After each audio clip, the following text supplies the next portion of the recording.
Reliever Roundup and Bullpen Bonanza is brought to you by Sport Relay. Honest, unbiased, and apolitical. Sport Relay, your connection to the diamond. And by A Complete History of the Major League Baseball Playoffs, Volumes 1 and 2, by Evan Thompson. Relive the glory. A Complete History of the Major League Baseball Playoffs. This week on Reliever Roundup and Bullpen Bonanza. We goofed on the Rays. We've corrected the last two sets of rankings, and wait till you see how far they dropped. Meltdown Anatomy returns, and we have three spectacular ones. Deadbolt Delivered. The Week 7 Team Power Rankings. The Week 7 Individual Power Rankings. And a visit with our special guest, St. Louis Cardinals broadcaster Stefan Caray. Don't go away! Reliever Roundup and Bullpen Bonanza begins now.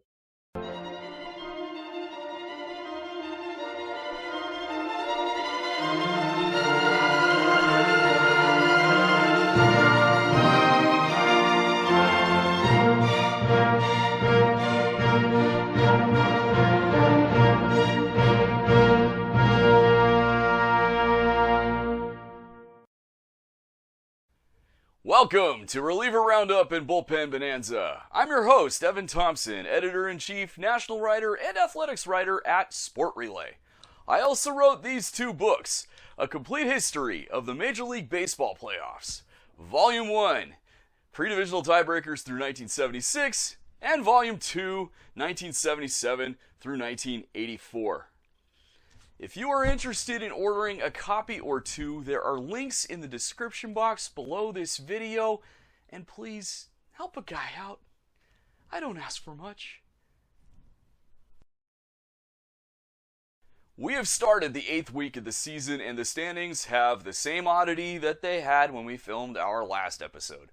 Every team in the National League Central still has a winning record. That's 5 teams. 5. In the American League, there are 4 teams with a winning record. The top 2 teams in the American League East, that being the Tampa Bay Rays and the New York Yankees, and the top 2 teams in the American League Central, that being the Cleveland Guardians and the Chicago White Sox. The AL West leading Athletics are now 500 after losing to the San Francisco Giants earlier today. So there are more teams in the National League Central with a winning record than there are in the entire opposite league. Furthermore, there are more teams in the National League Central with winning records than there are in the entire rest of the National League. The other 4 National League teams with winning records are the top 2 teams in the NL East, that being the Atlanta Braves and Philadelphia Phillies, as well as the top 2 teams in the NL West, that being the Los Angeles Dodgers and San Diego Padres. Baseball can get weird, but this is absurd. At any rate, statistics for this episode run through the end of play on Wednesday, May 13th. Let's take a look at the top stories from the world of relief pitching. Our top story regards the Rays. And, funny story, I was updating the Rays numbers and suddenly realized, wait, these guys have been dropping ghost broken eggs like they're running a charity fundraiser. And somehow, I missed it. Me, the guy who literally invented the stat. Ghost broken eggs, that is. Not broken eggs, that was Nate Silver. But anyway, yes. We are fixing it, and no, I don't want to talk about how many hours of my life evaporated because of this. Here's how it came about. I was putting in the games for May 12th and saw that the Rays had a ghost broken egg. Then I remembered them having at least 2 during the opening series against the Cardinals, and I thought, wait a minute. How many ghost broken eggs do they have? If they have a decent amount, I must be fair, and I must apply the same standard I'm using with the Cardinals in the rankings. So I went back through and looked. As of right now, they have the exact same amount the Cardinals did when we started the ghost broken egg penalty. And by right now, I mean the end of play Wednesday. Here they are. I'm not going to do a game-by-game breakdown like I did with the Cardinals because that got torturous. But I will point them out. March 26th at the Cardinals, they gave up 8 earned runs in relief during one disastrous inning, that being the 6th. A triple whammy. 3 ghost broken eggs, those going to Ian Seymour, Garrett Clevenger, and Griffin Jacks. Seymour faced 5 batters without recording an out, for crying out loud, and all 5 ultimately scored. 11 Cardinals batted in that inning. Yikes! Didn't get broken eggs because the lead was too big and it was too early in the game. March 29th at the Cardinals, a ghost broken egg for Mason Englert in the 6th. Once again, lead too big, too early in the game. April 12th against the Yankees, ghost broken egg from Cole Sulser in the 7th. Ghost and not real because, once again, the lead was too big. And May 12th against the Blue Jays, a double whammy from Casey Legumina and Cole Sulser. Yet again, ghost broken eggs and not real broken eggs because the lead was too big. So we applied them to the March, April, and Week 6 rankings retroactively since the Cardinals' ghost broken egg adjustment was in force with those two sets of rankings. We also applied them to this week's rankings, which we will get to in a few minutes, but we will close out this segment with the March, April, and Week 6 corrections. First, March, April. The Rays are in white for easy identification. Here are the original March, April rankings. And here are the updated ones. Note the change. Dropped from 2nd in the AL to 6th and 4th in the majors to 14th. Here are the original Week 6 rankings. And here are the updated ones. Note the change. Dropped from 1st in the American League to 4th and 1st in the majors to 9th. All right, gather around because up next we don't have a disaster. We don't even have a double disaster. No.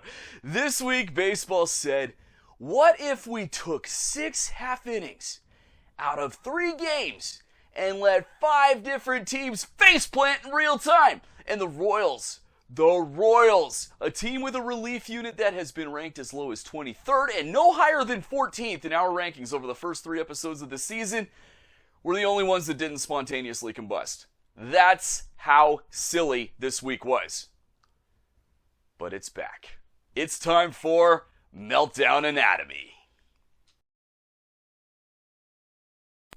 We start in Kansas City, where the Tigers entered the bottom of the 8th with an 84% win expectancy. Which is adorable because they didn't pitch like they had any intention of keeping it. The score entering the half inning was 3-1 in favor of the Tigers. The pitcher was setup man Kyle Finnegan. He had a 2-run lead, and it was a goose egg scenario. In the bottom of the 8th, the opening act of silliness, Massey doubled. Win expectancy dropped from 84% to 74%. Isbell RBI single, and an error on the right fielder, which allowed him to advance to 3rd.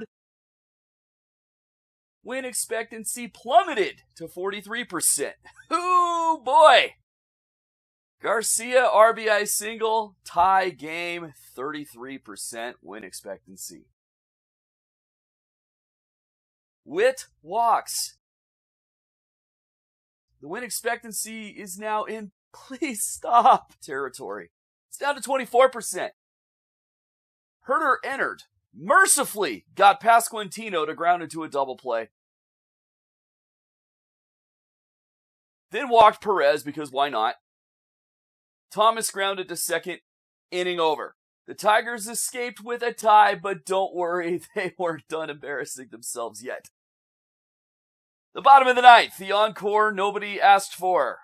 Brent Herter returned, retired the first 2 batters, bringing the Tigers' win expectancy up to 47%.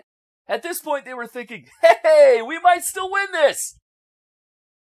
But then 2 batters later, they were thinking, oh, look, 0. It's over. We lost. Because Nick Lofton doubled. And Kyle Isbell walked it off with a single. Tigers lost, Royals won, and the meltdown counter hit 2.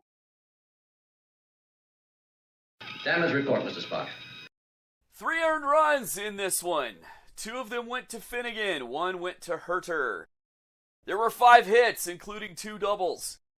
The win expectancy went from 84% to 0% in a span of 2 defensive innings. Broken egg for Finnegan. Herter had a goose egg for getting out of the 8th inning jam, but a broken egg for the 2-out implosion in the 9th. Game 2, Rays at Blue Jays for May 13th. The Blue Jays melt down, then the Rays say, hey, my turn! This one is a masterpiece. Blue Jays entered the top of the 10th with a 50% win expectancy. A coin flip. Jeff Hoffman took the mound and immediately flipped the coin into a storm drain.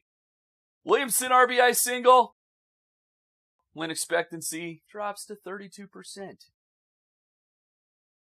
Williamson stole second before Aranda flied to left. Diaz, RBI single.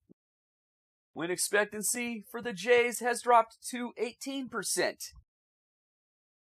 Fraley grounded into a fielder's choice force out.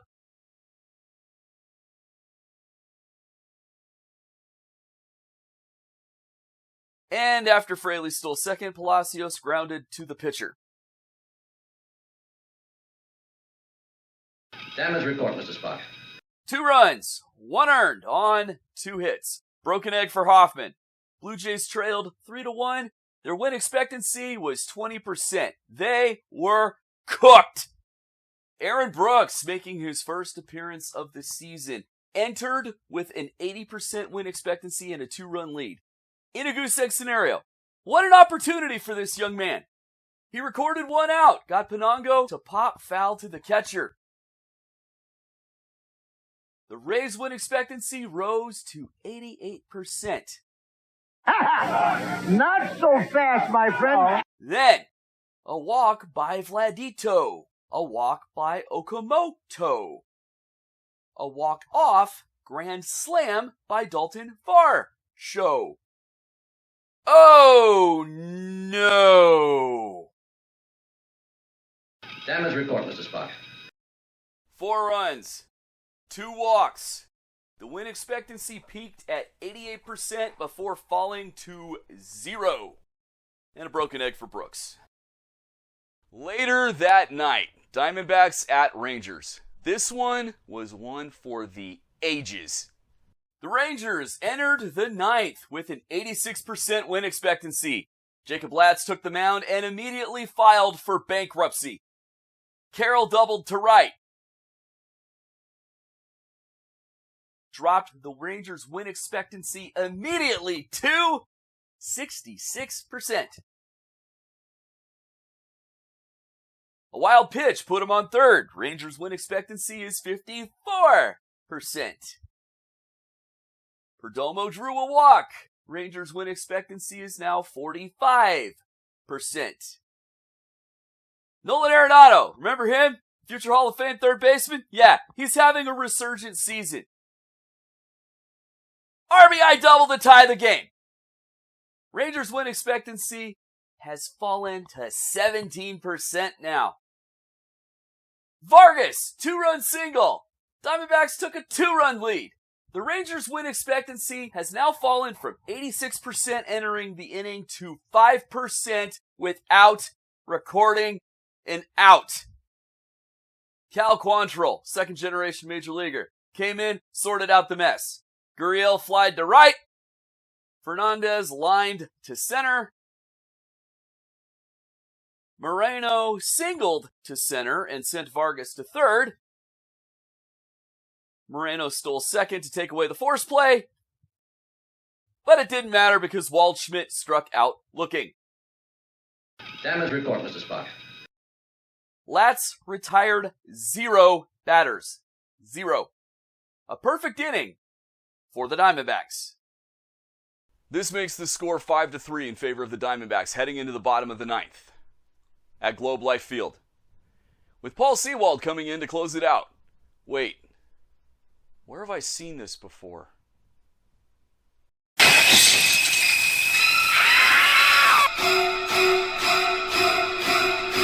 Oh yeah, and it was hit by the guy leading off the inning.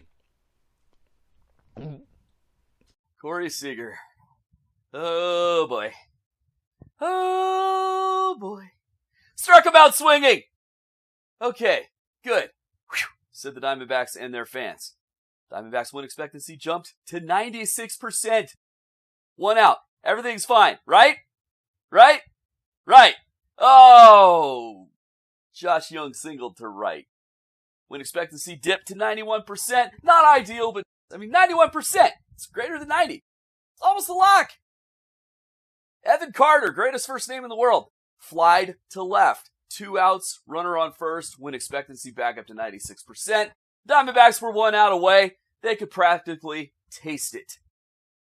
Ezekiel Duran, RBI double to left, scoring young. It's now 5-4 Diamondbacks, and the win expectancy dropped to 87%. Ghosts?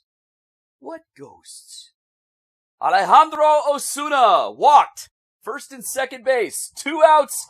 Win expectancy for the Diamondbacks down to 84%. The tying run was on, and the winning run was on. Ghosts? What ghosts? These ghosts! Jake Berger, RBI single to left. Duran scored the tying run. Osuna to second base, putting the winning run in scoring position. We were tied 5-5.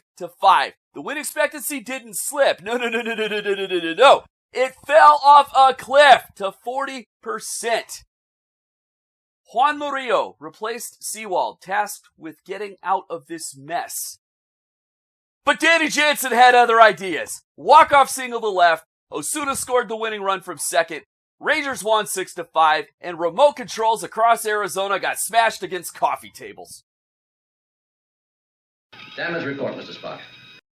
3 earned runs allowed. All of them were charged to Sewald. 4 hits. 1 walk. The win expectancy dropped from 96% to 0 in a span of 4 batters. It was a broken egg for Sewald and a meh for Murillo because it was an inherited runner. So there you have it. 3 games, 6 half innings, 5 different teams melting down like a toddler in a Target aisle. And the only team that didn't implode was the Kansas City Royals. Baseball is chaos. Imploding relief units are pain. And Meltdown Anatomy is the only segment where we get to witness all of it. Now, for the most dominant relief performances of the week. It's time for Deadbolt Delivered, where we honor the relief units that slammed the door and threw away the key. Here are this week's door slams. Real quick, for those who are new to this segment or have forgotten since the last episode, to get a door slam, a team must close out the game with at least 3 consecutive goose eggs. This string must be completely uninterrupted. There cannot be any broken eggs in there, there cannot be any mezz in there, and there can't be any situation where the score differential is such that the pitcher doesn't get any of the 3. It must be goose egg, goose egg, goose egg. Bang, bang, bang. At least 3 in a row. Why is this important? If a team gets a door slam, they completely shut the opponent down en route to a narrow victory. When the last outs are on the line, it's lockdown only. The door slam celebrates those nights when the back end doesn't merely protect the lead, it shuts the door, throws the deadbolt, and walks away with the key. Here is the list of each team's door slam totals at the end of Week 7. At this point, the Cleveland Guardians had played 45 games and the Milwaukee Brewers had played 40 games, but the rest of the league had played between 42 and 44 games. As you can see from the numbers here, door slams are not easy to get and are not common. They aren't uncommon, we typically get at least 1 per day, but they aren't common either. The leaders in all of Major League Baseball at the end of play on Wednesday, May 13th were the Cincinnati Reds with 6. 2 teams tied for second, each with 5 door slams, the Atlanta Braves and the Colorado Rockies. The Mets and Cardinals tied for 4th with 4 each, and the White Sox were in 6th with 3. 12 teams had 2 door slams each. The Arizona Diamondbacks, Athletics, Baltimore Orioles, Chicago Cubs, Cleveland Guardians, Detroit Tigers, Kansas City Royals, Minnesota Twins, Philadelphia Phillies, Pittsburgh Pirates, Seattle Mariners, and Texas Rangers. 7 teams each had 1 door slam. The Boston Red Sox, Houston Astros, Los Angeles Dodgers, Miami Marlins, Milwaukee Brewers, San Diego Padres, and Toronto Blue Jays. 5 teams still did not have a single door slam after 7 weeks of play. The Los Angeles Angels, New York Yankees, San Francisco Giants, Tampa Bay Rays, and Washington Nationals. In summary, over the first 7 weeks of the season, there were 58 total door slams league-wide. The Reds led the pack with 6, followed by the Braves and Rockies with 5 each. The White Sox led the American League with 3. The National League had 36 door slams, the American League had 22. 13 National League teams and 12 American League teams had at least 1. Now it is time for the Team Relief Corps Power Rankings for Week 7. These rankings include every pitch thrown in relief by a player wearing that team's uniform, excluding position players, through the end of play on May 13th. Teams are ranked in clutch, run prevention, base runner prevention, and command, weighted as shown.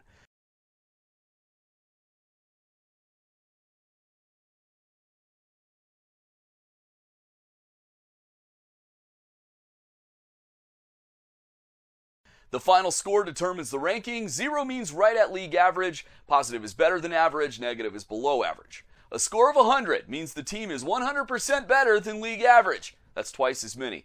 A score of 50 is 50% better. A score of negative 50 is 50% lower, and so on. Each whole number equals 1 percentage point.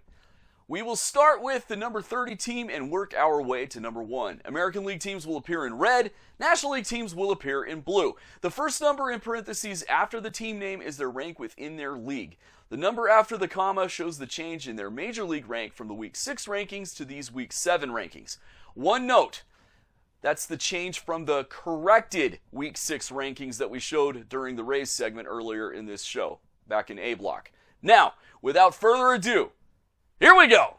Our first group is the negative outlier, dropping 1 spot to 30th with negative 17.4, the Washington Nationals.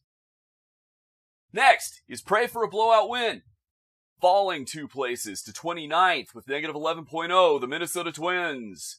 Climbing 2 spots to 28th with negative 10.8, the San Francisco Giants. Rising 1 place to 27th with negative 9.3, the Milwaukee Brewers. Holding steady at 26th with negative 7.5, the Houston Astros. Next is Stock Up on Tums, dropping 2 spots to 25th with negative 4.9, the Los Angeles Angels. 4 teams have lots of work to do, holding at 24th with negative 2.5, the Detroit Tigers. Climbing 2 places to 23rd with negative 2.1, the St. Louis Cardinals. Falling 3 spots to 22nd with negative 1.5, the Chicago Cubs. Dropping 3 places to 21st with negative 1.3, the New York Yankees. 1 team came in as below average. Rising 1 place to 20th with 2.3, the Athletics. 3 teams compose slightly below average. Climbing 1 place to 19th with 5.2, the Toronto Blue Jays. Falling 6 spots to 18th with 6.3, the Texas Rangers. Jumping 5 places to 17th with 7.8, the Chicago White Sox. 2 teams make up the average. Dropping 2 spots to 16th with 11.1, the Kansas City Royals. Climbing 2 places to 15th with 11.9, the Miami Marlins. 3 teams are in the slightly above average group. Rising 2 spots to 14th with 12.9, the Philadelphia Phillies. Falling 4 places to 13th with 13.1, the Tampa Bay Rays. And climbing 3 spots to 12th with 14.3, the Los Angeles Dodgers. 3 teams form above average, holding at 11th with 16.5, the Arizona Diamondbacks. Dropping 2 places to 10th with 17.8, the Cincinnati Reds. And falling 5 spots to 9th with 20.2, the San Diego Padres. 2 teams make up the decent, dropping 1 place to 8th with 23.1, the Pittsburgh Pirates. Climbing 3 spots to 7th with 25.1, the New York Mets.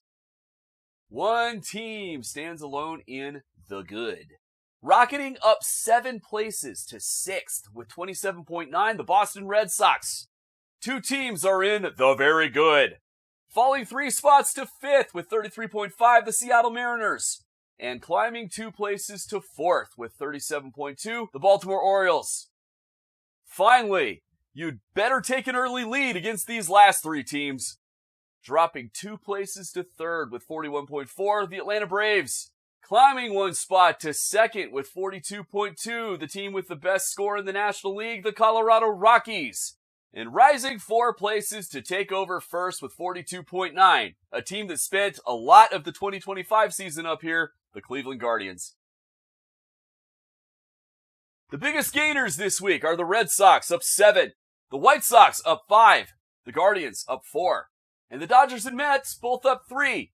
The steepest drops came from the Rangers down 6, the Padres down 5, the Rays down 4, and the Cubs, Yankees, and Mariners each down 3. Here is a look at this week's scatter plot. You can see it's pretty close to a nice, neat, straight incline. And the line graph of every team's rankings in the season so far, week by week. Coming up next, a visit with our special guest, great friend of mine, St. Louis Cardinals broadcaster Stefan Caray. Don't go away.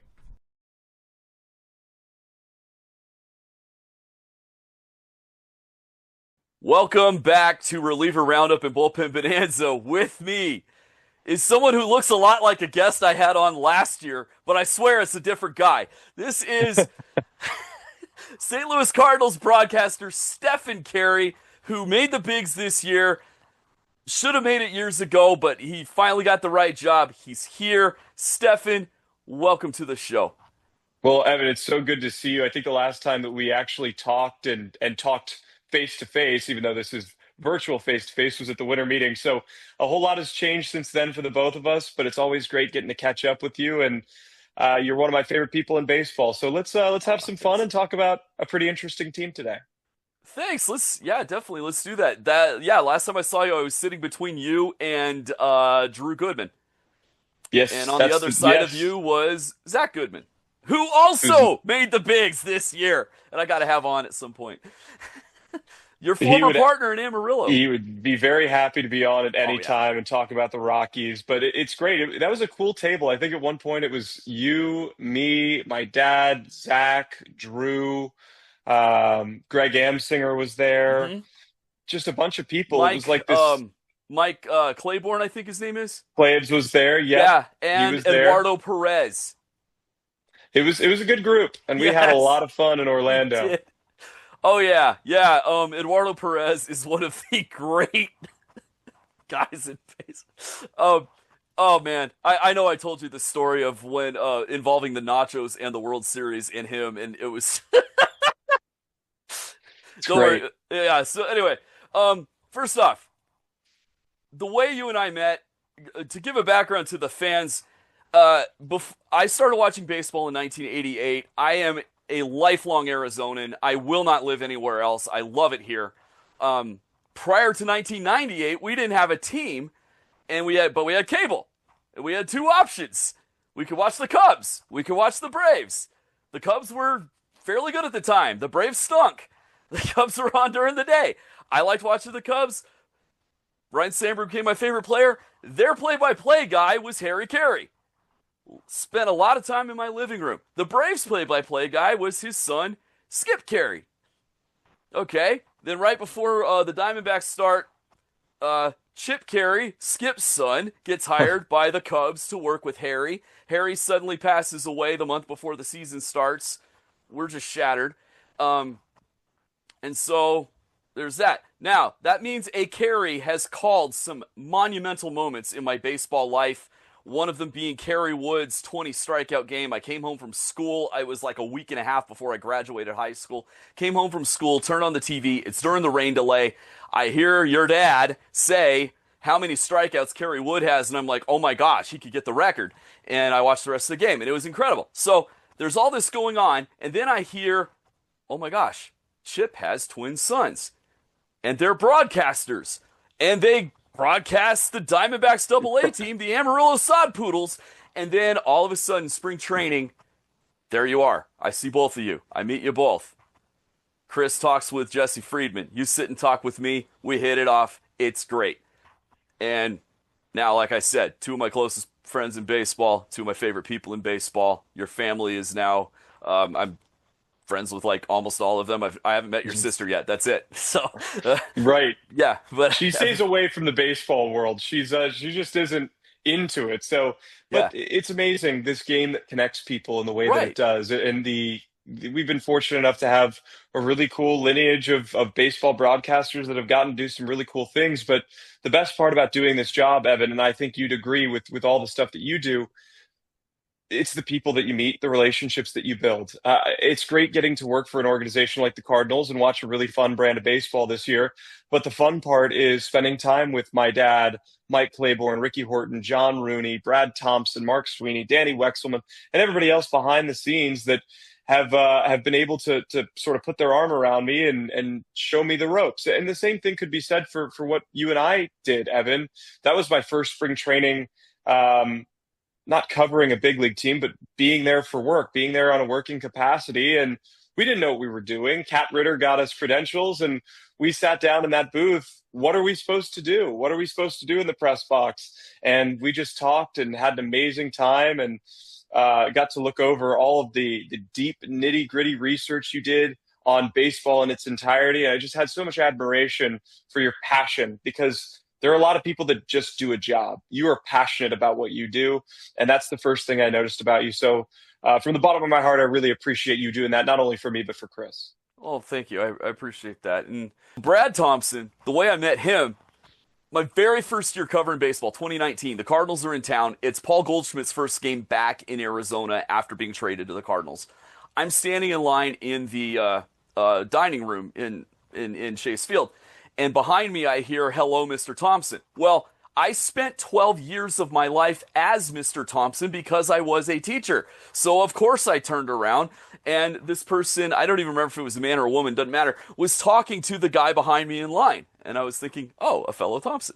So, conversation finishes, I turn around, I said, "You must be a fellow Thompson." He said, "I am." And I said, "My name's Evan Thompson." He said, "My name's Brad Thompson." We've been friends ever since. It was terrific. It's just how I love you track the lineage far back enough, you guys might be distant cousins. That's great, man. Yeah. Brad is the salt of the earth, and it was great getting to be in Sacramento the last few days and to watch my dad and Brad just really interact on the road, because I see how they interact at home, but there's so much fun. And Brad was so supportive of all the things that were happening for Chris and me over the last few days, that it's nice to have that baseball family that for half the year feels like family. And there are a ton of sacrifices that everybody in this industry has to make. This is an incredible way to make a living, and I am eternally grateful to everybody that's given me an opportunity to broadcast the game I love. But there are sacrifices for people that are on every single night. You're away from your family.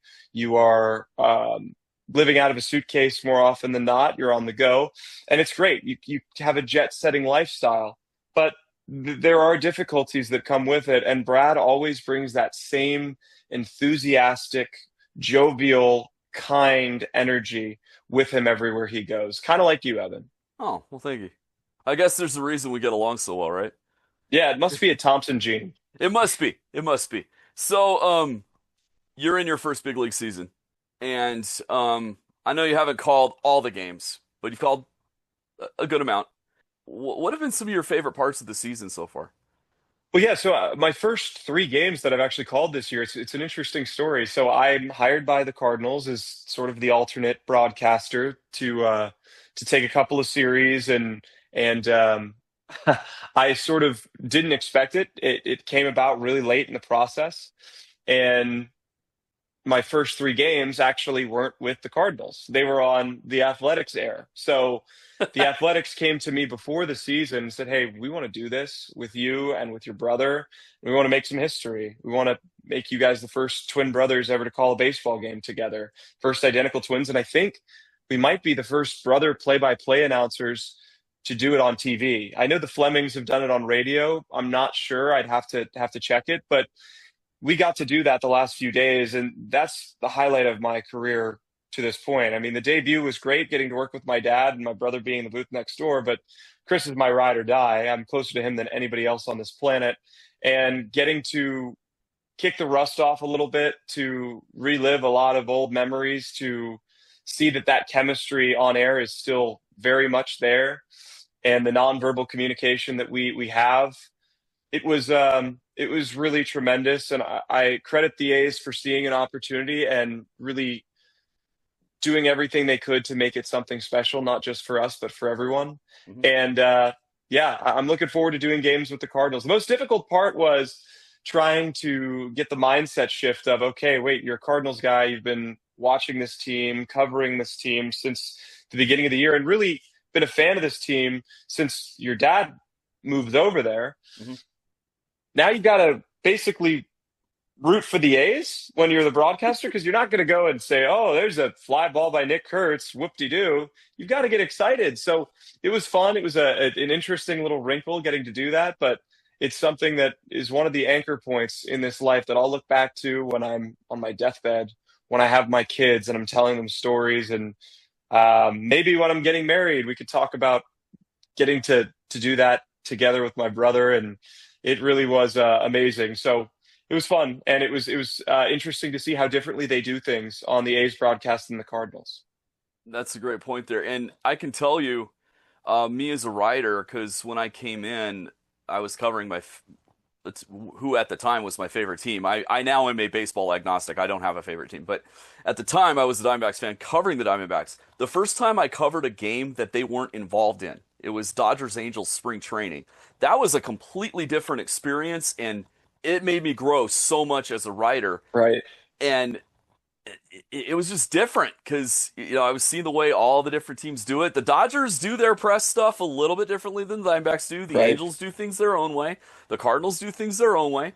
The A's do things their own way. It's really neat to see. And as far as the brothers on the air, I think the Kuiper brothers might have done a game together on TV, but maybe not. I'm not sure. I don't know if they have. I know they have on the radio, but I don't know about TV. Somebody tweeted about that yesterday and asked Glenn, because the Giants are coming into town against the A's. They said, hey, are you guys going to be in the booth together for the A's Giants? Said no, but that was a great idea, and definitely was supportive of it. It'd be really cool to see that happen. I mean, the Kuipers are legends. Absolutely. Dwayne and Kruko, I mean, I think they should be in the Hall of Fame today together. But it's awesome, and it's cool because so many people harken back to what you were saying earlier, our family history. We're fourth generation announcers, but being identical twins and getting to do it is our own little wrinkle. It's something that is ours. We're not just piggybacking off of what my great grandpa did and my grandpa did and my dad has done for so many years. The identical twin part of it is ours, and we can take ownership of that. And it's rare, and it's fun, and it's new, and it's different. So we were happy to get that opportunity. I'd like to say we made the most out of it. I hope the A's fans feel that way, and the baseball world enjoyed it. But it definitely was a great time. Now I'm very happy to take a deep breath. I can root for the A's as a neutral party and not have to hope the Cardinals are doing something well or play devil's advocate. I can root for them tonight against the Giants. But I'm really excited to talk to you about this young Cardinals team, Evan. They are exciting, and they're playing well above a lot of the fans' expectations, largely due to Chaim Bloom, Ollie Marmol and his staff, and, of course, the young dynamic players that they have in that clubhouse. Yes, and 3 of those young dynamic players are on the back end of their pen. We had to actually adjust their rankings for something weird, but their 3 back-end guys have been terrific this year as a whole. They've had some slip-ups, but everybody does. But they've been really good. The rest of the Cardinals' pen has been rather pedestrian. But Riley O'Brien, George Soriano, Jojo Romero have been awesome. I've sent you the stats they had. We can look first off. I'll start with the 2 setup guys. Jojo Romero, he came in 14th in our setup men rankings this week, so he's not on the top 10. But Jojo, if you look at him, some highlights, he's pitched 20 games, 16 of them were scoreless. And that's the goal of a relief pitcher. That's why I invented the scoreless outing percentage, because that's all we care about. Reliever ERA is silly. I don't care how many runs they would give up if they pitched a full 9-inning game. They don't pitch 9 innings. They pitch 1. So 16 of his 20 were scoreless. That's 80%. The NL average is 72. He's above average there. His whip is close to 1,000. It's 1082. What have you seen from JoJo so far? He just has a dominant slider, and he knows how to pitch. There have been some games where JoJo's run into a little bit of trouble, but he's been the Cardinals' most consistent reliever each of the last 3 seasons. Mm-hmm. And I just love watching him out there. In fact, Jojo Romero, I'm not sure if you got this note from Cardinals PR. His last hold, which happened in Game 1 of the series against the Athletics, ties him for 3rd all-time in St. Louis Cardinals history in holds. Jojo Romero at 71. So he's a player that can wear a variety of hats. As a setup man, you can put him as a closer if there's a lefty lane, but Riley O'Brien has been so good for St. Louis. he's just consistent. And we knew pretty early on that it was going to be JoJo and O'Brien that were the two back end guys, but there was hope that Ryan Stanek would be a closer type. He actually was the closer per se in game one against the Rays. They put him out there. He struggled early in the season and started to get things together after even a little bit of a blip yesterday. But this Cardinals bullpen is starting to take shape. There have been some surprises. Svenson's struggles have been a surprise, but Jojo Romero has been rock solid, steady, and that's exactly what you need in a position like being a reliever, because you don't need chaos. You need a guy that's pretty consistent. Yeah, and Stanek has definitely done a lot better once he got shifted to middle relief. That seems to be the right place for him at this time.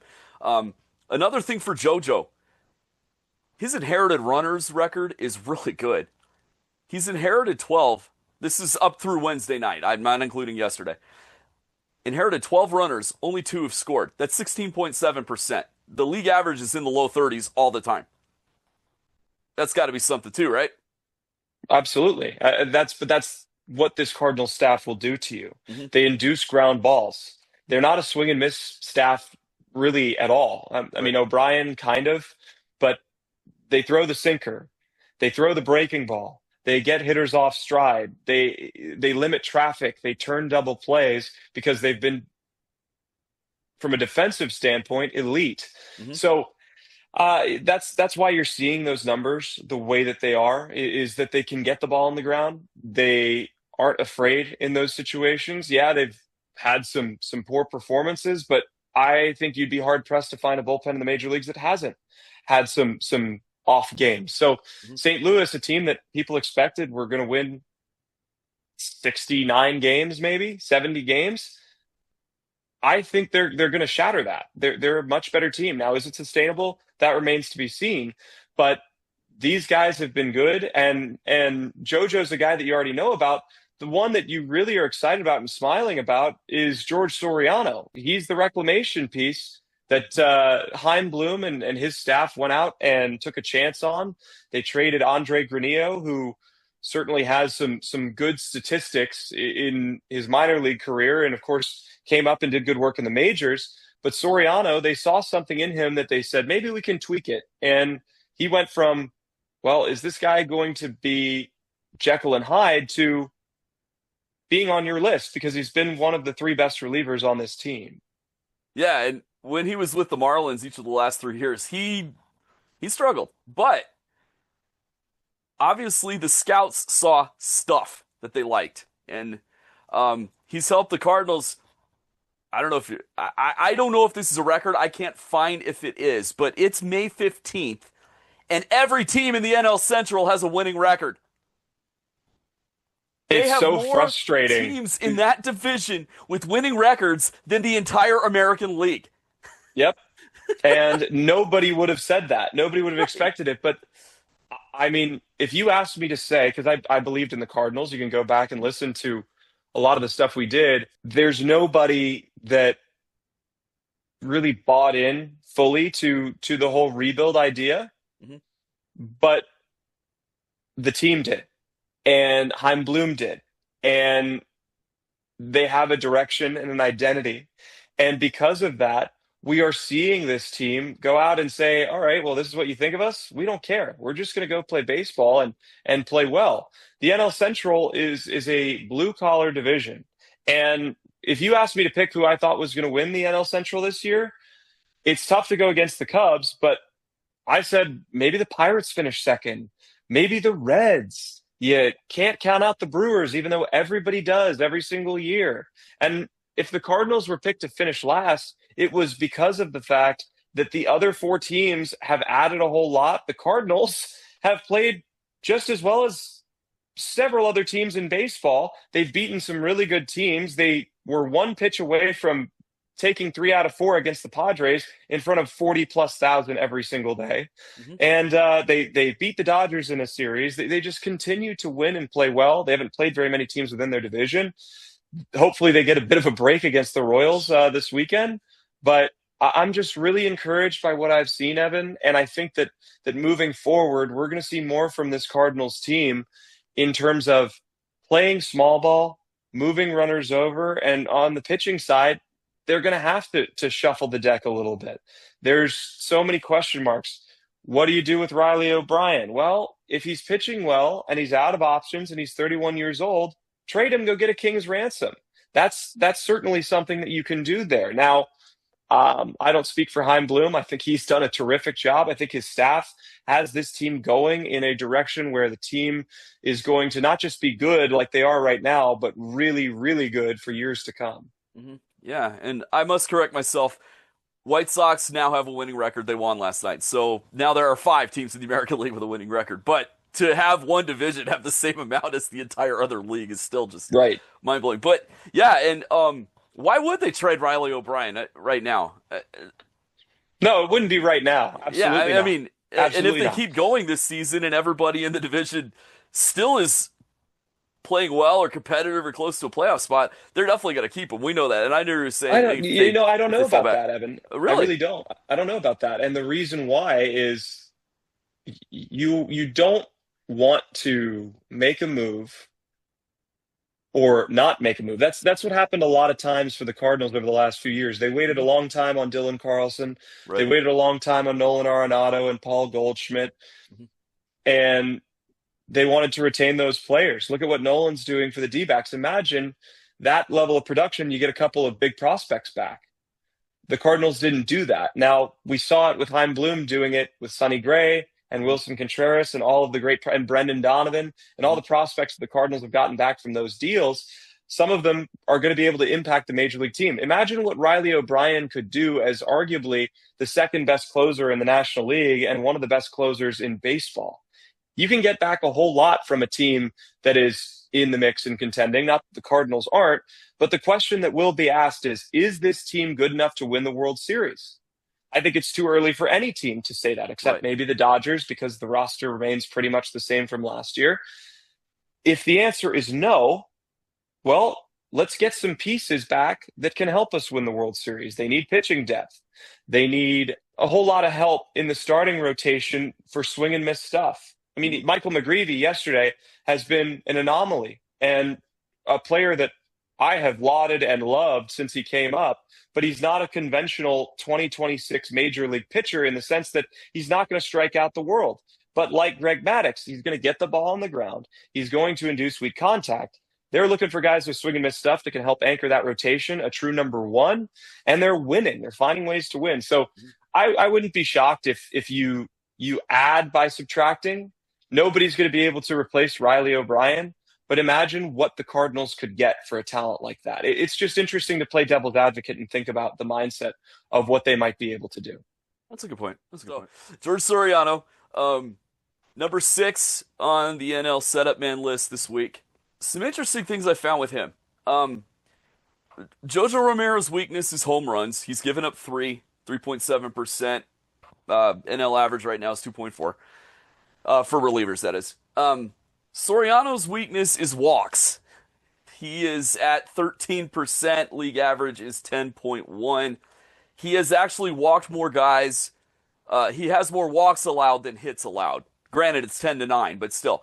But he's very good at keeping the ball in the ballpark. He's only given up 2. His goose eggs, he's 6 goose eggs, no broken eggs at all. That means he hasn't, in a tie game or a 1 or 2 run lead, he has not given up an earned run at all. Inherited runners, he's very good as well, 1 for 7. Only 1 out of 7 have scored. What have you personally seen from George Soriano? Yeah, just a power pitcher. That's what you see. Soriano can be that second choice closer option too for St. Louis because they like the swing and miss, and he has. A couple of times for the Cardinals this year when Riley O'Brien hasn't been available. I think the thing to look at with George and really with the Cardinals is there have been a lot of walks. Ryan Stanek has walked 15. Mm-hmm. Justin Brule has struggled to command the sinker and the slider at times. Like you said, Soriano has had his moments, but the body of work has been very, very good. That's why we're talking about him right now. Mm-hmm. My dad said it on the air the other day. Managers and writers hate one thing alike. leaky pens. And that's exactly the case. You don't want to see a bullpen that gives too many free passes. You want them to earn it. Now, George's stuff is really good, but look at where he was a year ago at this time. Look at where he was last year. The improvement cannot be understated. And I think he has just that attack the zone mentality, because his misses are not bad misses. No, not at all. He doesn't dance around. He doesn't play around. He doesn't nibble. He throws strikes, tries to get weak contact, and tries to get swing and miss. And that's what's given him the success that he's had. And that's what's given O'Brien and Romero the success that they've had. They are unafraid to throw pitches in to hitters in the major leagues, pitches that they might be able to get their hands around, because they look at the risk return. Risk, okay, maybe this guy hits it 400 feet. Return, maybe he grounds it to the pull side and we get a double play out of it. I think they've done a nice job, and Soriano is certainly a great case of that. Yeah, and to go further with what you were saying on inducing weak contact, Soriano's whip is 1222. Okay, league average is almost always in the low 1300s. Right now it's 1298, but we're really close. Okay, he has a 1222 whip despite the fact that his K minus walk percentage is 6.5%. So that means guys are hitting the ball, but they aren't getting base hits. Yeah, I mean, I think like I said, it's one of those expected average questions. It's one of those question marks of, okay, is it a good thing that they're making contact is it a bad thing that they're making contact, or is it a good thing that you're allowing them to make contact with one of the best defenses in baseball behind you? I tend to lean toward the latter rather than the former. I like pitchers that have hitters that induce contact, weak contact off of hitters, of course, especially with a defense that's assembled to make plays like the Cardinals has. You have a Gold Glover up the middle. You have J.J. Weatherholt, who's playing like a Gold Glover at second. Mm-hmm. Burleson has done a tremendous job at first base. He's one of those guys that defensively has really done a nice job. Gorman has made tremendous strides at that position. And then in the outfield, you got Victor Scott in center, who can catch it with the best of them. Nathan Church, who might be the best defensive outfielder on the team. And Jordan Walker has turned himself into a much better defensive outfielder in general. So there aren't weak spots for you as a pitcher. And it allows you to be comfortable giving up some contact because you trust the guys behind you to make the play. Yeah, and the pitcher's job is not to strike guys out, it's to get guys out. And absolutely, he's doing it. Now, strikeouts are more of a guarantee, but still, the point is to get desirable guys out. Right. And sometimes you don't want to strike out. You want a double play. That's what you need is the guy to hit the ball to an infielder in turn two, because that means that dangerous hitter on deck is coming up the next inning with bases empty instead of with two on or something, you know? So, anyway, I know I'm rambling. Let's go on to Riley O'Brien. Riley O'Brien has spent, this is the first week he has not been in the top three in the NL in closers. He fell to fifth. He had a bit of a slip up, but he'll probably get back up there because Gregory Soto is pitching out of his mind right now. He's the number one NL closer, and Mason Miller is still number two. What can you tell us about Riley O'Brien? His sinker is just insanity. It is such an incredible pitch to watch. I mean, even from our vantage point where we don't get that straight on from behind him look at the action of his pitches, there's still that sharp turn into right-handed hitters. It's going to break somebody's wrist on a swing at some point just because of how hard it finds its way in. The other day in the first game of the series, O'Brien allowed the first base runner, and we know what happened in the finale against San Diego where he gave up the 2-run home run to Castellanos, but he induces a weak ground ball to the right side. Weatherholt turns a double play, and then he can breathe. Then he can breathe and say, all right, here we go. One more out. I trust my stuff. I trust that I'm not going to give up another home run here. And it's been awesome. So, I mean, like I said, I'm just looking at it really from a fan standpoint. You've got the numbers, you've got the under the hood, and he's been such a great option for the Cardinals to turn to, a very consistent option. You like your chances when he's in the game because, again, he's one of those guys that goes out and attacks and isn't afraid to pitch in the middle of the zone. He trusts his stuff. He starts it over the middle and lets it do its magic. Okay, so You've seen it. You'll probably get this right. He has 20. This is through Wednesday, so yesterday didn't count. 20 appearances. How many times did he give up a run in his 20 appearances? An earned run. I want to say 3 times. You are correct. 3. Yeah, so 3 times. That's an 85% scoreless percentage, which that's the elite closers right there. They're all 85 or higher. Okay. Yeah. His whip is 950. That's absurd. Okay. It's insane, especially in the pressure situations that he's been in. But he's Teflon, man. He's not fazed by anything, and you can see it on the mound. You get that first base runner, yeah, things will be incredible, and he'll pitch great. Mm-hmm. Things will spiral out of control, and he'll pitch great. So you can't really be mad at him for the 1 or 2 slip-ups that he's had. And even in some of the slip-ups where he's given up runs, the Cardinals have still won the game. So, I mean, right. he's been great to watch. Selfishly, I hope he stays a Cardinal for years to come. But I know that other teams will see the value in a guy like O'Brien. And I don't know how you say no to a great offer for a reliever like him. But you know, Evan, it's just always so much fun talking with you. We could go on and on all day long, but these guys have been great. The Cardinals have been great. They are outplaying expectations, and I'm really looking forward to seeing what they do and you do in the future. Well, thank you. Yeah, he's walked 2 guys, 2 total. He is, like you mentioned, swing and miss. His strikeout percentage is 29.5. That's closer stuff right there. So 26.9 K minus walk percentage. One of the best in the league. The Castellanos home run is the only one he's given up all year. And, you know, we're going to see more good things to come from him. Yeah, it does. Yeah, he made a good pitch, but it was in the one spot that Castellanos was looking for. Right, and last year when Eduardo Bizardo gave up that home run in Game 7, someone mentioned to me, how could he be your AL setup man of the year? He gave up a home run in Game 7. I said, okay, there are 9 Hall of Fame relievers. Do you know how many have not given up a postseason home run? And like, no. I said, right, 1, Hoyt Wilhelm. That's it. And he only pitched in 4 postseason games. So, you know what? Whatever. But anyway, I know you got to go, and we saw Chris just walk in there behind you. Hi, Chris. Thank you so much for coming on. It was a pleasure to have you here, Stefan. Anything to promote?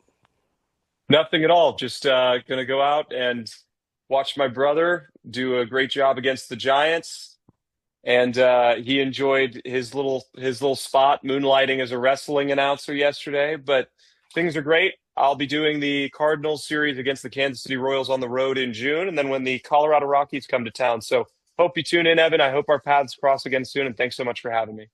You're welcome. Stefan Caray, once again, follow him and watch him do Cardinals games. Don't go away. We will be right back with the individual power rankings. Welcome back to Reliever Roundup and Bullpen Bonanza. It is time for the individual power rankings for Week 7. Statistics include every regular season game up through the end of play on May 13th. That was Wednesday night. To qualify for the rankings, there is a minimum of 10 relief appearances. And for the goose egg per broken egg plus statistic, which forms 2/3 of the clutch category we use to rank setup men and closers, there is a minimum of 5 goose eggs plus broken eggs. A note on the roles. If a team is using co-closers, we list both of them as closers. If it is closer by committee, we list all members of that committee as setup men. A link to our ranking methods is in the description box below this video. Here we go. First up, the American League middle relievers. Number 10, with 23.1 for the Chicago White Sox, Brian Hudson. Number 9, with 24.0 from the Athletics, Scott Barlow. Number 8, with 25.9 from the Mariners, Cooper Criswell. Number 7 with 28.7 from the Blue Jays, Joe Mantiply. Number 6 with 29.6 from the Athletics, Luis Medina. Number 5 with 30.0 from the Blue Jays, Mason Fluharty. Number 4 with 36.2 from the Red Sox, Tyler Samaniego. Number 3 with 38.8 from the Guardians, Colin Holderman. Number 2 with 41.2 from the Orioles, Yenier Cano. And number 1, once again, with 50.5 from the Royals, Daniel Lynch IV. To the middle relievers in the National League. Number 10 with 16.9 from the Reds, Brock Burke. Number 9 with 19.2 from the Pirates, Evan Sisk. Number 8 with 21.5 from the Nationals, Paxton Schultz. Number 7 with 23.7 from the Phillies, Chase Shugart. Number 6 with 23.9 from the Marlins, Lake Bacher. Number 5 with 29.4 from the Mets, Craig Kimbrell. Number 4 with 29.6 from the Dodgers, Jack Dreyer. Number 3 with 30.1 from the Padres, Jeremiah Estrada. Number 2 with 38.6 from the Rockies, Brennan Bernardino. And widening his lead with 52.1 from the Dodgers for the second week in a row, Kyle Hurt. On to the American League setup men. In 10th with 73.6 from the Astros, Enyel De Los Santos. Number 9 with 77.6 from the Rays, Kevin Kelly. Number 8 with 78.8 from the Royals, Matt Strahm, who's been a guest on this show. Number 7 with 88.5 from the Mariners, Jose A. Ferrer. Number 6 with 93.4 from the White Sox, Grant Taylor. Number 5 with 99.0 from the Red Sox, Garrett Whitlock. Number 4, the first one to break 100 with 103.7 from the Athletics, Jack Perkins. Number 3 with 119.5 from the Rangers, Jacob Junis. Number 2 with 148.9 also from the Athletics, Hogan Harris. Could the rest of the Athletics relief corps be called Hogan's Heroes? Who knows. And number 1 with an ungodly score of 215.0. I checked 3 times to make sure that wasn't a mistake. I'm serious. 215.0 from the Guardians, Eric Sabrowski. The National League setup men. Number 10 with 86.8 from the Marlins, Calvin Fauché. And the rest of them are all over 100. It's amazing what the National League setup men are doing at the top of the scale. As the Macho King Randy Savage once said, the cream rises to the top. Number 9 with 104.2 from the Diamondbacks, Juan Murillo. Number 8 with 123.6 from the Mets, Luke Weaver. Number 7 with 144.9 from the Pirates, Isaac Matson. Number 6 with 146.6 from the Cardinals, George Soriano. Number 5 with 151.4 from the Pirates, Mason Montgomery. Number 4 with 154.5 from the Diamondbacks, Taylor Clark. Number 3 with 158.8 from the Rockies, Antonio Senzatella. Number 2 with 163.1 from the Dodgers, Alex Vesia. And number 1 from the Braves with 189.6, Robert Suarez. To our closers now, first in the American League. Number 5 with 93.7 from the Royals, Lucas Erceg. Number 4, huge jump here with 157.2 from the Guardians, Cade Smith. Number 3 with 157.8 from the Red Sox, probable future Hall of Famer Aroldis Chapman. Number 2 with 177.2 from the Orioles, Rico Garcia. And number 1 once again with 194.5 from the Blue Jays, Lewis Varland. And the National League closers, all of them in triple digits. Number 5 with 122.2 from the Cardinals, Riley O'Brien. Number 4 with 154.9 from the Giants, Caleb Killian. Number 3 with 181.5 from the Braves, Raisel Iglesias. Yeah, 181.5 got him third. Number 2 with a score of 218.1. Another person who's been a guest on this show from the Padres, Mason Miller. And number 1, once again, with 226.3 from the Pirates, Gregory Soto. That concludes this installment of Reliever Roundup and Bullpen Bonanza from Sport Relay. Join us next time when we will go through Week 8. I'm Evan Thompson. Thanks for watching, and we will see you then. Thank you for watching this episode. If you enjoyed it, please give it a like. Click subscribe so you'll never miss an episode of this show or of our other show, Trade Trees. Tell your friends and baseball contacts. If you haven't done so yet, consider buying my books, A Complete History of the Major League Baseball Playoffs, Volume 1 and Volume 2. There are links in the description box below this video. And finally, bookmark and regularly visit sportrelay.com. Until next time, this is Evan Thompson saying so long for now.